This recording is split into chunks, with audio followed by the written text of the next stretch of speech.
Right, and we wanted to keep on that story, something that has paralyzed operations in schools, public schools across the country. And I want to bring in Omboko Milemba, who is the chairman of the Kenya Union of Post-Primary Education Teachers, to basically give us an overview from his point of view. Thank you very much, sir, for joining us on KTN News Desk. Maybe we could start by you giving us what is the scope of this teachers' strike, how many schools are affected, do we know the impact on the ground? Oh, thank you very much. This is total boycott and strike for all schools in Kenya, both secondary and primary, because this is a strike that has been provoked by the Teachers Service Commission because of its failure to give the teachers their pay rise.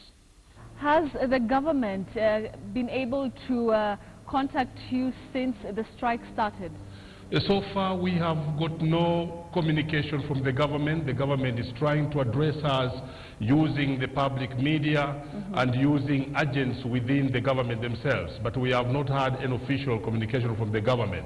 Notice that this is a strike that we are telling the teachers, you don't need a strike notice from us, because we had released a strike notice sometimes in January. But the court said, stop, we want to take over the process. The courts have been handling the process for the last 8 months. They have finished. They have told TSC, pay. And now TSC and the governments have refused to obey the court order, and therefore the strike continues. It can only be stopped by the Teachers Service Commission once they pay the teachers that money.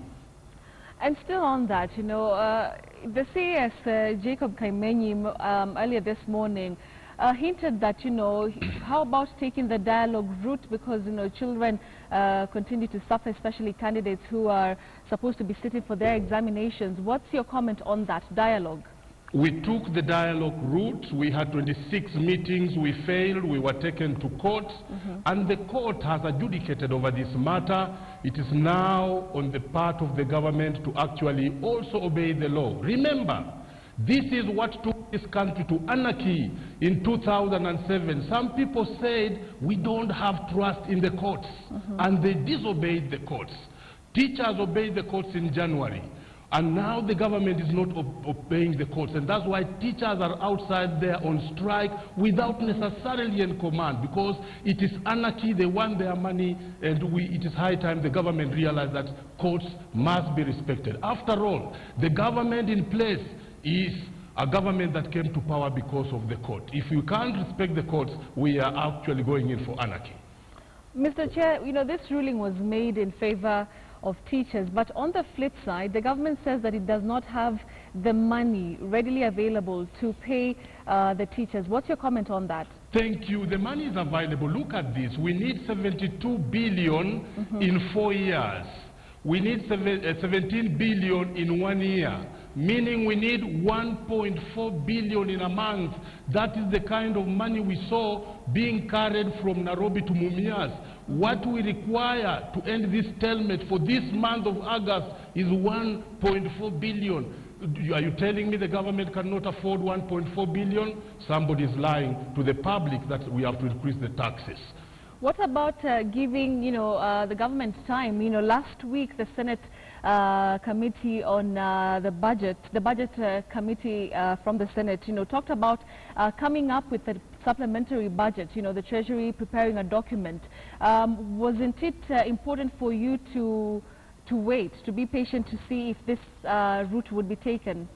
Somebody is cheating the public. The last time we heard from Musava Musimi, the chair of that committee, he said he's giving Rotich a free lens, a free hand to source for the money, pay teachers, and come back later to him for that committee to do its process that is due. Therefore, the problem is with the government, is with the pressure, is with Rotich. Somebody somewhere wants to politicize this, wants the teachers not to be paid, and that's why the teachers are on strike. So, in a nutshell, teachers will not go back to school until the 17 billion shillings is given to them.